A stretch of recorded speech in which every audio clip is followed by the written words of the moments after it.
சிவாய.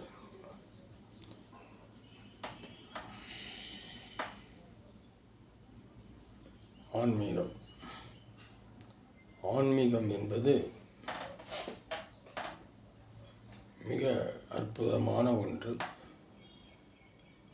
ஆன்மீகத்தில் ஹையஸ்ட் எதுன்னு பார்த்தீங்கன்னா வாசி யோகம்.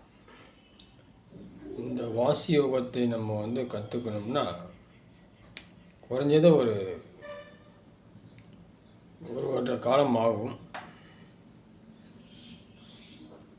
மூச்சு பயிற்சி தான். மூச்சு பயிற்சியில் பல வகைகள் உண்டு. இது உள் சுவாசம். உள் சுவாசம் அதை நம்ம கற்றுக்கணும். அதை கற்றுக்கிட்டால் தான் இறைவன் நமக்குள்ளே எங்கே இருக்கிறார், ஒளிமயமாக எங்கே இருக்கிறார், அதை நம்ம வாசி யோகம் மூலமாக தான் கற்றுக்க முடியும். அதுதான் நிறைவு பகுதி. இறைவனை காணக்கூடிய நிறைவு பகுதி. ஆனந்தம் பொங்கி வழியும் அந்த நேரத்தில். வாசி யோகம் அனைவரும் கற்றுக்கொள்வோம். சிவாய நமः.